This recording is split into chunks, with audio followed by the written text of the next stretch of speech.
Well, a very pleasant good morning and welcome to Uncanceled on KCMO Talk Radio 95.7. I'm Kevin Kietzman. After a couple of days off in the desert sun, thanks so much to Mike Thompson, state representative in Kansas, longtime weather guy in Kansas City, former coworker, and my good friend Stan Weber for filling in the last three shows here on Uncanceled. I heard they were great. So it's always good to have excellent fill-ins when you're not here. We really appreciate them helping out, as I'll let you in on a little something that I didn't mention before I left. I have a grandbaby for the first time, and so that's what I was doing, was visiting the grandchild. His name is Rudy Paul Kietzman, and he weighs 3.9 ounces. He was born 9 weeks early, and so we kind of kept this under wrap. It's been about 10 days now. And I don't know, I was just nervous and the whole thing. And then I got there and I saw him and I see the care he's getting in this hospital in Arizona. And it is remarkable. We complain constantly about healthcare in this country. I mean, you want to talk about first world problems. Do you know what these people do when you really, really need them? It is unbelievable. And the nurses in that NICU unit out there where my grandbaby is, and he's going to be in the hospital probably about a month, everything looks great. Everything checks out great. They said, we've done this before. It's going to be okay. And you feel pretty good about it. But then when you meet the people that are there working and how these things operate, there's no price. We can complain about what our premiums are. I've said it a million times, healthcare is not a right, but it sure feels like it in this country because hospitals don't turn people away. And the care that he's getting and my son and his wife are getting and the way they have worked with them is remarkable. And at the same time, it's not even unique. It's happening in every city, everywhere in America. These people are unbelievable, how great they are at what they do and the resources they have. When you look down at a little bitty baby, about the size of my hand, tiny little boy, and he's got 12 different tubes and wires either going in him or attached to him, and all these high-tech monitors everywhere on every little thing that he's doing. It's just unbelievable. There has not been a moment of any day since he was born where they didn't know exactly what was going on 100% completely with him physically. Just remarkable. And I felt a need to say that at the start of the show today because we constantly talk about healthcare and complain about it. And sure, we've all had bad experiences. We've all had something go wrong. Man, I'm telling you, the times in my life, whether it's a relative or someone else, I've been relatively healthy. I've not had a lot of things happen to me. But the people that I know that have had something really serious, whether it was a cancer surgery or things of that nature, it's unbelievable. The success rates, the outcomes, the positivity, we don't spend nearly enough. I refuse to believe that it really is better in other countries. I'm sorry. I refuse to believe it. These are compassionate, smart people with all the technology and tools to help you in any kind of a life-threatening situation. And I am thankful every day. I am thankful every day that those people were there and have done such a great job. So that's where I was the last few days. And it was funny because it was a scheduled trip. This is pretty funny. My son was going to be the fourth guy on a guy's golf trip. So me and two buddies were going to Arizona, and Spencer, my son, was going to be the fourth player. Well, 6 days before that, he had his baby early. Yeah, that's not going to happen. So he didn't get to play with us at all, but we got to have our trip, and he's been staying at the hospital every day, and I think he's back to work a little bit now.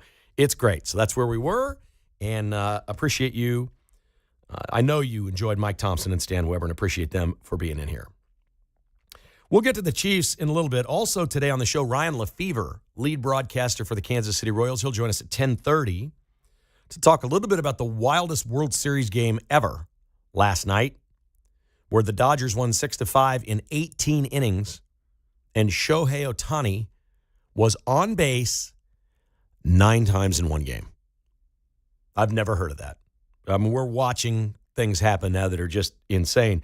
We'll also ask Ryan about the Royals' needs this offseason and his thoughts on a future stadium. We'll get to the Chiefs as well and talk some of that. But I like to, generally speaking, I like to start the show with something winning. I think that was a nice positive message about our health care.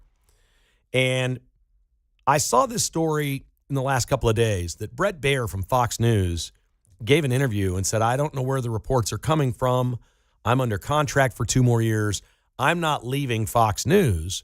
But the reports in all the tabloids, New York, D.C., everywhere all over the East Coast, was that CBS News was trying to poach Brett Baer and give him some huge title like George Stephanopoulos has at ABC News.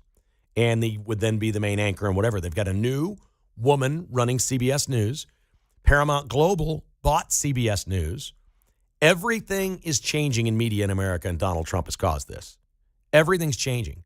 The hottest shows, the hottest people, the hottest talent anywhere. For example, Taylor Sheridan, who creates all these shows for Paramount, Yellowstone, Landman, Tulsa King. You've heard of some of these shows. He does them all. They all have some sort of conservative bend to them. Actors like Billy Bob Thornton and Kevin Costner, who are unafraid to say, yeah, that's kind of who I am. I'm okay with this. Sylvester Stallone, who Trump's giving the Medal of Freedom, not the Medal of Freedom, the Kennedy Center honor to. So all of a sudden we have all these conservatives and Republicans in huge demand. And the reason it is that's where the money is. That's where the viewers are. It's where the listeners are in radio. It's where the websites are. It's where social media is now. We've seen what's happened with X and the change there, going from about 80% Democrat to slightly more conservative than Democrat on X, which is a phenomenal shift. But we're hearing all these stories. Taylor Sheridan's leaving Paramount Plus. He literally built their operation with all these conservative shows. And they're so good that NBC Universal's stealing him. And it's going to cost them hundreds of millions of dollars.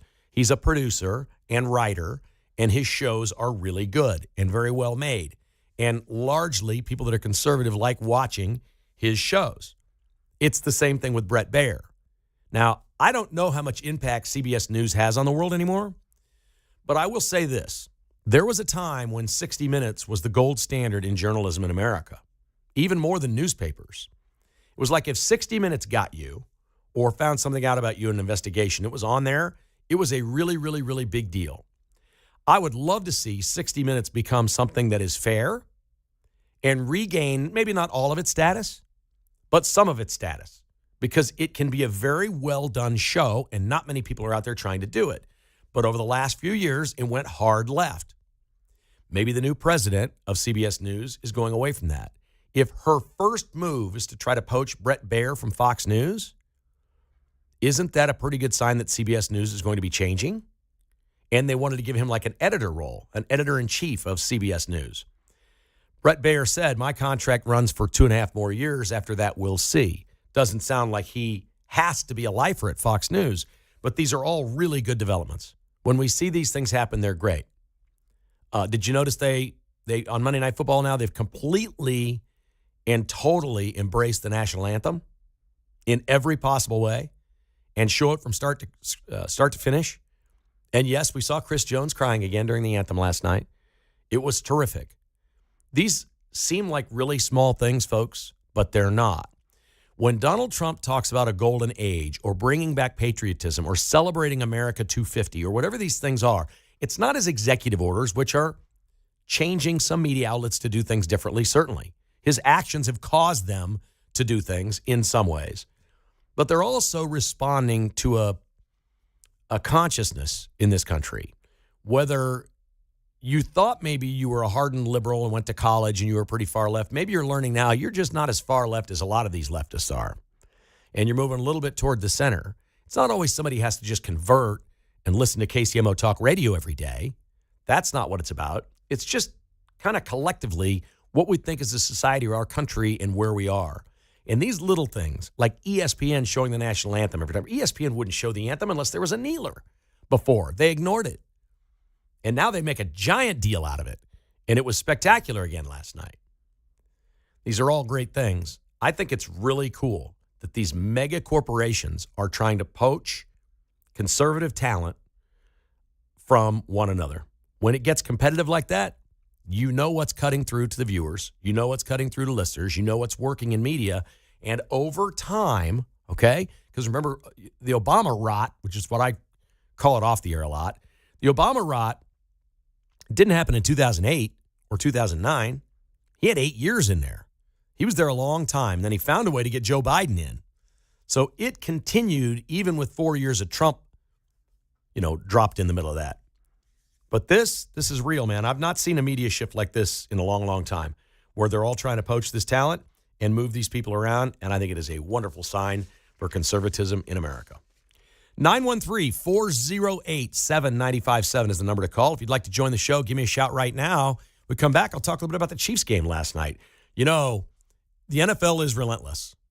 Okay, great. The Chiefs won 4 out of 5. You're 5-3. Nice hard-fought win last night. They blew them out in the second half.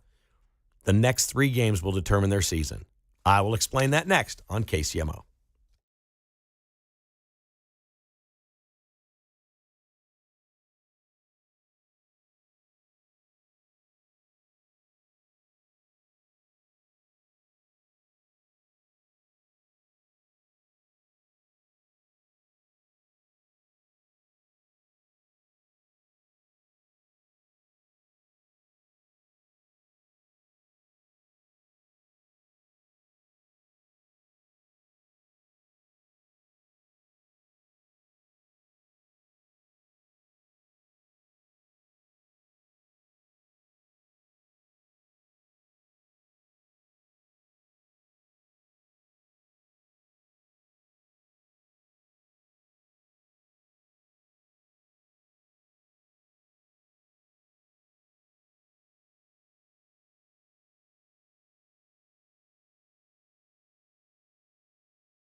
From Lawrence to Leavenworth, it's Kevin Kietzman, Uncanceled, on 95.7 FM KCMO Talk Radio.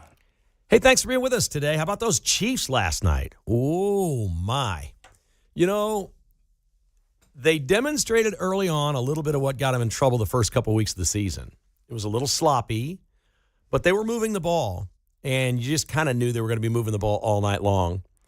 And maybe, just maybe, sounds really, really crazy to say in this town, maybe we really should appreciate Patrick Mahomes more than we do.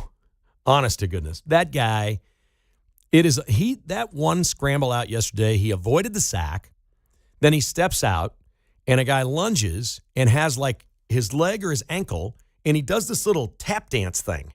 Like, I mean, it looked like a little grade school kid in a tutu doing the little do-do-do-do-do, like the kids have it. It was unbelievable. He literally was picking his feet straight up and down. He was going nowhere. He was just like a pogo stick. And then he spins out and he hits the little lobby pass and gets like 17 yards. And like, well, of course he did. So I thought it was pretty interesting. I flipped around a little bit last night and watched some of the Manning cast because Billy Bob Thornton was on. And I wanted to see what he'd say, but then I got too slow and they weren't showing the game enough and I went back to the regular broadcast. Later, I saw they had Devontae Adams, the former wide receiver. He said to the Mannings last night, quote, "I'm not sure they actually run real plays," end quote. He says, "I got to call some of my boys over there and ask them, is this just a fire drill every time or are there real plays?" Now, of course, there's real plays, but the real plays are designed to last like 2 seconds. And Mahomes extends the play out to like 4.8 seconds. So when he does that, there's secondary route, and then sometimes it becomes playground after that. The interception he threw to Kelsey last night, I don't think many people caught this, but they did say it on the broadcast over on the Manning cast. They didn't say it. I don't think Aikman and Buck said it. The interception that hit Kelsey's hands was not a pass to Kelsey. That was to Juju. Yeah, it was to Juju. I think Kelsey was in the wrong spot. Yeah, Kelsey was in the wrong spot. He was set right in his spot, but then he went to his secondary route. When he went to the secondary move, he got in the way of Juju, who was in the right place and open, and Mahomes was about to hit him for a first down. So, yes, it can become a fire drill, and weird things can happen. That's why it doesn't ever seem to go away. Oh, it was Jared Goff who pointed it out. Jared Goff was on. He said, oh, he just smoked that ball. He wasn't throwing it to Travis Kelce. Nobody throws it that hard. Juju Smith-Schuster was about 6 or 7 yards behind Kelce, and that's who he was throwing it to. And so it occurred. Yeah, there was some slop early on in this game, but just a ridiculous night for the Chiefs. They've now, their last 2 games, they've won 59-7. I mean, this was the team that couldn't cover a spread for 2.5 years. They're just killing teams now. Killing teams. I thought they were just fantastic, and I'm so excited about this team. What is troublesome is, as good as they are, there's no guarantee. The next 3 coming up is just a nightmare. They're at the Bills, then the bye, then at Denver, and then the Colts here. Those teams, the Bills and Broncos, are 6-2. The Colts are 7-1. The 1 seed is going to be decided early for the Chiefs. We're going to know this, okay? Unless they win all 3. If they win all 3 of those games, they'll be in the running for the 1 seed, and we won't have any doubts. We'll just keep the season going and see what the schedule gets much easier. I think these 3 games will determine the 1 seed. And there's a very strong likelihood at this point when you have the Broncos, who've been very good, the Bills, and the Colts, who are 7-1. They have the best record in the AFC. And now the Chiefs, who are coming on strong and playing better than all of them. They're all playing each other. We know how this works out. It also is pointing toward a wild, wild Christmas night at Arrowhead Stadium when the Broncos come to Kansas City, because the Broncos are good again. They are. Their pass rush is ridiculous. Their defense just forces you into all kinds of mistakes. They're plenty good on offense. They're not great. They're good enough, but they can be stopped. The Jets stopped them over in London a couple of weeks ago, but the Cowboys don't stop anybody. So that wasn't going to happen. But this is really, in a weird sort of way, this is kind of more fun this year. That there's a race and you're watching these other teams every week, and the Chiefs are still third in their own division, folks. If it ended today, the Chiefs finished third in the division, which is a really, really weird spot for the Chiefs to be in. And as good as the Chiefs are, could they lose 2 of the next 3? Sure they could. Sure they could. They could actually play well and lose 2 of the next 3. These are good teams, and a pair of them are on the road. Something tells me these next few games are going to be going back to what the Chiefs were last year, and that is very close games that go right down to the wire. I think drubbing their opponent is gone for a little while. We're going to have to wait till they play the Raiders again or someone else on the back end of the schedule that isn't very good because those teams are there. But it was great seeing it, and we definitely don't talk enough about the defense in Kansas City, and I've said it on my podcast for a few years now. I just don't think there's any debate about this. Steve Spagnuolo, the defensive coordinator for the Chiefs, belongs in the Hall of Fame.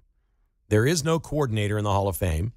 Spags was a head coach for a very short period of time, but he's won 4 Super Bowls as a coordinator. I don't care what your role is. There should be a place for you in the Pro Football Hall of Fame, and it shouldn't just be the destiny of what position you hold.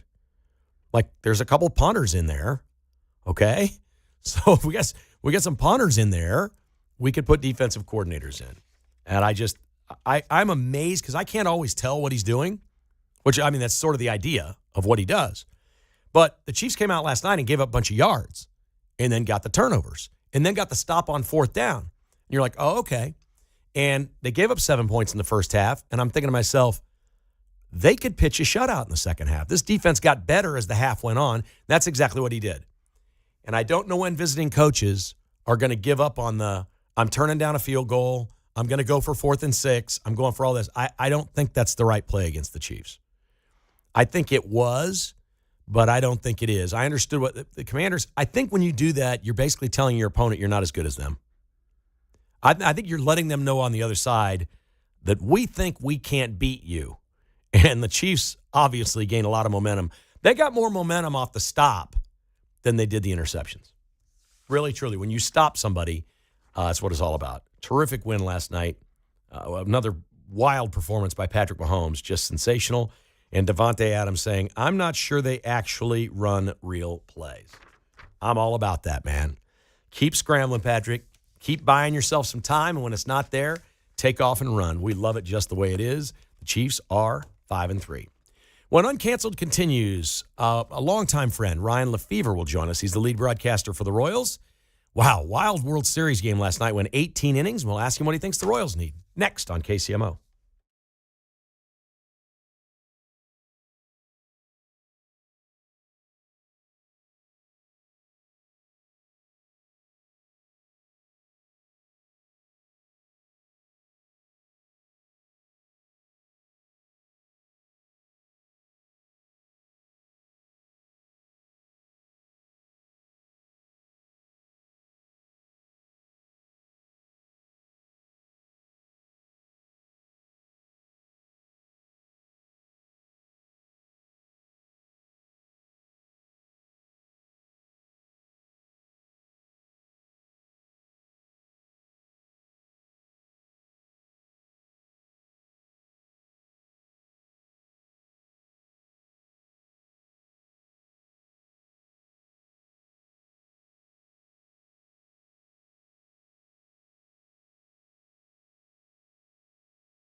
From Gladstone to Gardner, it's Kevin Kietzman, Uncanceled, on 95.7 FM KCMO Talk Radio. Welcome back to Uncanceled on KCMO Talk Radio. We are very pleased to have Ryan Lefebvre in studio with us today as a wild World Series is taking place. A lot of stadium issues going on, and the Royals with some off-season needs. The broadcaster for the Royals, Ryan Lefebvre. How are you, sir? Everything Good to in your see world? you. Oh, great to see you. Yeah, Always it's good. busy. It's with 4 kids and sports. I mean, I'm in the car all the time, taking them places and picking them up, but it beats being on the road in a hotel. With all the travel you do all season long, do you feel like you're catching up with family when the off-season hits, or do you still find a lot of time in season? You know, my wife just said a day or two ago, she says, it doesn't feel like off-season yet, because when the off-season would come, there's always this big sigh of relief. It's the finish line we look forward to when it's the middle of July and I'm on the road and chaos is always happening when I'm out of town, that, you know, let's just get to the off-season. But we've just been so busy with our kids that there hasn't been that big exhale.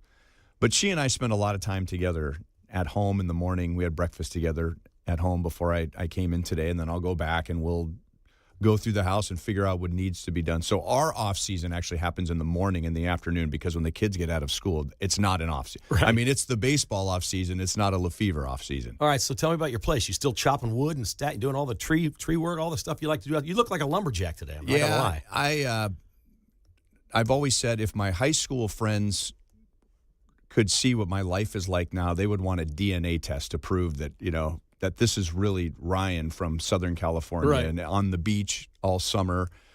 My college buddies in Minnesota would probably want to take some credit for it. But yeah, I mean, we live in Greenwood, outside of Lee Summit, outside of city limits, Yeah. so you can hunt in our backyard. I mean, my second son, Evan, shot a big buck a couple of years ago in our backyard. We have horses. And my favorite thing to do, getting to what you were talking about, is putting a chainsaw in my hand and trimming trees. And if it ends and maybe splitting some logs, and if the day ends with a big fire in the backyard, Oh, wow. that's heaven for me. Is that the whole family? You get around the fire? I've trained them to Yeah. help out, you know, so that they. I just meant the big fire at the end of the day. Well, they like to work the log splitter. Okay. Which I got to tell you that's the last toy that I got. I got it last year, and that might be the coolest toy I've ever had in my life, is doing a hydraulic gas-powered log splitter. So the boys, anytime they can operate that thing, I can get them to work. Southern California beach kid. I'm telling you. I mean, I send pictures every now and then to my high school buddies, and which is funny because I still think about 75% of Kansas Cityans think I'm from Minnesota. I Right. still get that all the time when we go play the Twins. You know, hey, did you get to see some family? And, well, No. I don't have any family there, but I did drive by the hospital that I wasn't born in, and I drove by the elementary school I didn't go to. Yeah, I mean, this was when I was on the beach in Santa Monica during the summers. This was not what I was That's not dreaming it, about, yeah. but I love it. I love it. You ever send anything to Ned Yost and show him your log splitting? Absolutely, He loves I do. that, doesn't he? Absolutely, I do. And he was an influence on me because one year when he was managing the Royals, we were in Atlanta, and we had a day off, and I got to go to the infamous farm, the 300-acre farm that's like an hour and a half outside of Atlanta, and he kind of drove me around and showed me, you know, the whole operation, and he would talk about you know, his food plots for hunting. And I'd already lived where I live right now at that point. But when I look at Ned's life right now, that's what I Pretty dream good, about right? when the Yeah. time comes. Yeah. There's a lot of people in baseball that if you're at it long enough, all the travel, all the grind, everything that baseball is, they like getting away from baseball afterwards. I'm going to guess Ned's pretty happy in retirement. I think he occasionally gets on an airplane Yeah. and flies to one of our minor league affiliates and probably has an assignment to watch a certain amount of players and give JJ his recommendations or whatever and talk to the coaching staff. And I think aside from that, he may or may not watch the game. I occasionally will get a text from him in the middle of a game because he's watching and he's making some comment Yeah. about something I said or HUD said. But yeah, I mean, and I'm the same way. I mean, I'm still in it, but I watch very little baseball during the postseason. I call it my baseball detox. I want to know who won. I want to know what the scores are. And if there's a big play that decided a playoff game, I'll go watch the replay. But I have yet to sit and watch one inning of a postseason game. You'll be happy to know my mom watches. She does. She wouldn't watch the National League playoffs. I said, Mom, what are you doing? She goes, I just like the American League. I said, well, I'm not sure I understand that. You love baseball. She says, I'll watch the National League team when one of them gets to the World Series. I said, okay. because they're playing an American League team. So go figure. All I know is Harold Kuntz at Fox 4 posted on social media just a few hours ago, Ryan, that they completed their Chiefs postgame show at 3:15 this morning because the game was on so long. 18 innings last night. Shohei Ohtani was on base 9 times in one game. What are we watching with this young man? Well, when we talk about baseball history, I think it's hard for us to think that we are watching the greatest thing of all time or a greatest era of all time because we read about Babe Ruth and Mickey Mantle and Cy Young and we think, well, lore, yeah. Right. None of us have. There's very little video of those players. It's mostly just written word about how good they were and maybe a still picture, but to actually see, to watch a whole Babe Ruth game or a whole season, it's mythical. So I think it's really hard for us to see something right in front of us and say this is the greatest thing of all time. But, this is the greatest thing of all time. And what he did in that playoff deciding game, both on the mound and at the plate in the same game, when has that ever happened before? And it wasn't just one game. Every player has that one game that is historical and it'll be talked about forever. But this is seasons of this now. And he has had 2 Tommy John surgeries, and he's still pitching the way that he is. And he is at his best in the biggest games of the season. So I think when you put all that together, we should be paying very close attention to what Shohei Ohtani is doing. His last 2 home games in the postseason, 7 for 7 with 5 home runs, 2 doubles, 6 innings pitched, no runs, and 10 strikeouts. And I think he's got 6 walks. And I can guarantee you the Brewers and the Blue Jays spent a lot of time before the game mapping out how to avoid allowing Shohei Ohtani to beat them or have an impact in the game. They can't. And they still can't. That just tells you how good he is. All right, let's talk about the Royals' needs this offseason. What do you think the offseason looks like? Well, I'll go back to last offseason. Okay. And Denny said something to me 25 years ago that I've never forgotten. And Denny said, and we were talking about a team that had won the year before, and they were not a playoff caliber team the following year, and how disappointed the fans were and how disappointing the team was and what happened. And Denny's just, and it wasn't a statement, I think it was probably just a conversation we were having before the game. Denny said, I'll bet you more times than not, when a team takes a monumental step forward, 80% of the time there's regression the next year. And then if they can keep their head on straight, the year after that, watch out. And if you think deeper about what he's saying is, I think what happened in 2024, a lot of things just went right for the Royals. They were healthy. They hit like crazy with runners in scoring position.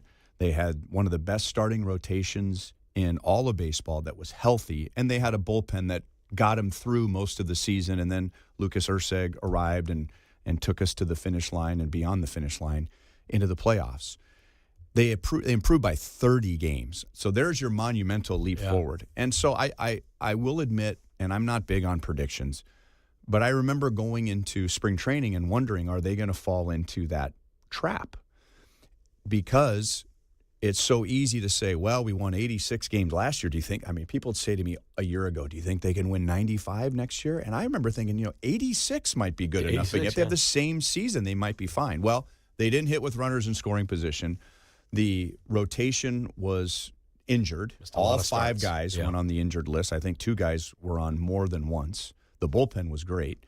And it took them a half a season to figure out how to hit again. And when they started to hit, all the pitchers were injured. So, long answer to your short question is, I don't think they have to do a lot. The other part that Denny's statement makes is that they learned something from that regression year. Oh, it's not that easy to hit with runners in scoring position. Oh, I can't go to the plate and say I'm going to hit a 3-run home run right now. I can't just will myself. They worked a lot harder on the smaller details in spring training of 2024. And I can tell you that Matt Quatrero and J.J. Piccolo both had the same mindset going into last year. Let's manage our expectations. It was a really good year in 24. We don't have to do a whole lot better in 2025. So I think they learned a lot. They could use some production in the outfield. That's the obvious. They need more production, offensive production in the outfield. But above and beyond that, I mean, I think the bullpen is there. The starting rotation is there. Most of the offense is there. They're just going to they learned a lot last year. Yeah. And I think they're going to have a really good year because of what happened in 2025. I was interested to see Bobby Witt's comments a couple weeks ago. He basically painted a picture that he thought that they needed to be more aggressive and take the game to the opponent every night, that they maybe fell back a little in that regard. He was talking generically, I think, about stolen bases, which isn't the end-all, be-all in the sport of baseball, but his numbers were up, the rest of the teams were down. So I don't know that he's talking about his teammates, hey, we got to steal more bases.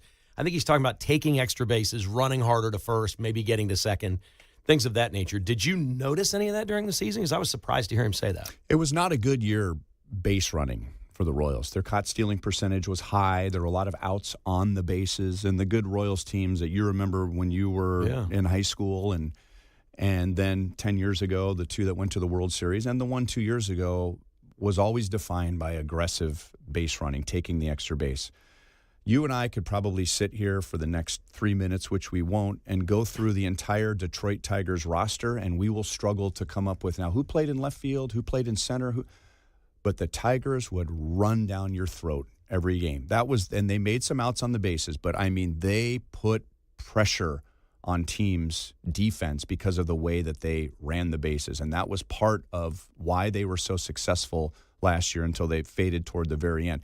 And I think the Royals, not just management, but the players looked at the Tigers and they're like, who would we want on that team that we don't already have? And I don't think there are many, but they noticed the style of play that the Tigers played. And so I think that also rubbed off on them and said, oh, yeah, that's what we did in 2024. Interesting. Ryan Lefebvre, our guest here on KCMO Talk Radio. Ryan, where will you be broadcasting games in 5 years? Overland Park, North Kansas City. I'm going to give you, and we talked about this before we went on the air, and you said, I know how you're going to answer this, so I'm probably going to tell you, what you think I'm going to say. I really don't know, and it's by design. I think the longer I've done this, and a lot of the people in the front office now are my friends. I mean, a lot of these guys, we've been together for 20 years. Yeah. And here's what I've learned. If I were to ask, they would probably give me some insight as to what's going on. But I know that I'm one of 100 people that's asking all the time. So if I'm going to be a good friend, I'm not someone else just dropping in on October the 28th at the stadium and interrupting a meeting that JJ might be in or Right. Brooks might be in or Right. Sam might be in. Hey, what's going on with the stadium? I don't do that by design. I really don't want to do that to them. Now, they'll share things with me off the record just because, I've been around for a long time and hopefully they can trust me with that. And then I have to just be realistic about my position. I mean, I'm the team's broadcaster. I'm not in those meetings deciding whether they're going to be, North Kansas City or they're going to be in Overland Park or they're going to be, by the Union Station. I really don't know. But when I need to know, You'll know. I will know. So that's my truthful answer. Other than just wanting to pat myself on the back because I'm in the know. I'm too busy taking kids to youth hockey games right now to be bothering people at Kauffman Stadium. All right, so but I will say this. I really, truly just want what's best for the team and what's best for the fans. I hope no matter what happens that the fans are happy and the team is happy. I think and the that's important thing for the team right now is we've gotten past the point in Kansas City of, we love Kauffman, we're staying there. We know they're moving. They're building a new stadium somewhere, and it's going to be in Kansas City. And maybe that message wasn't clear enough for the vote last year, that if you go and you vote against downtown, this is not a pro Kauffman Stadium vote. And Mr. Sherman did not, I know for a fact, want to be one of those owners that's threatening, Right. if you don't do this, I'm going to do that. I mean, that's just not who he is. But I do think it sounds like there were a lot of people who felt like if they voted against downtown, they were somehow saving Kauffman Stadium. So I think the message is more clear this time around.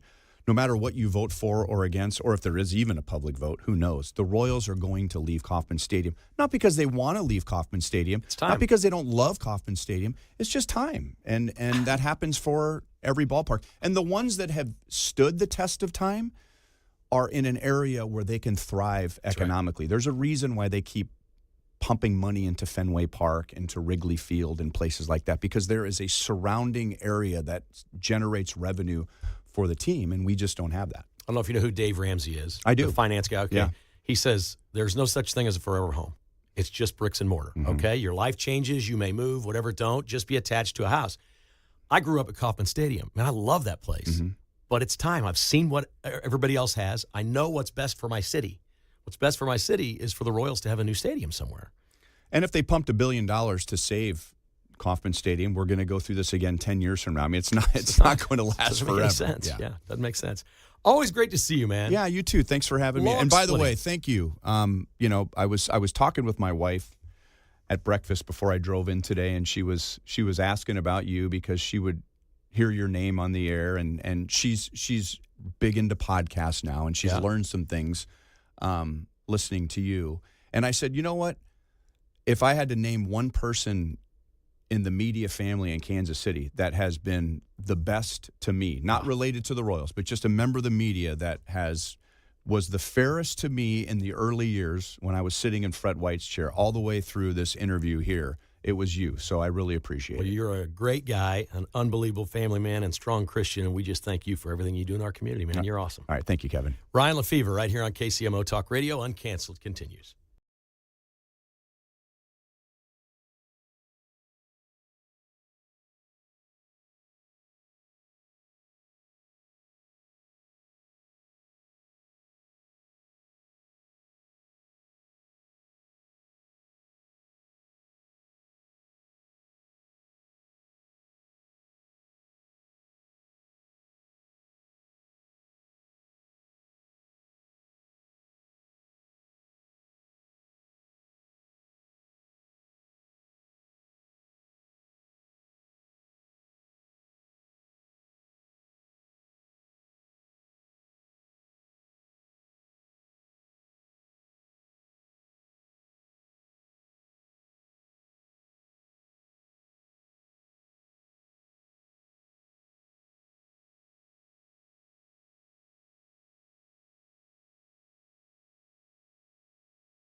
It was totally rigged.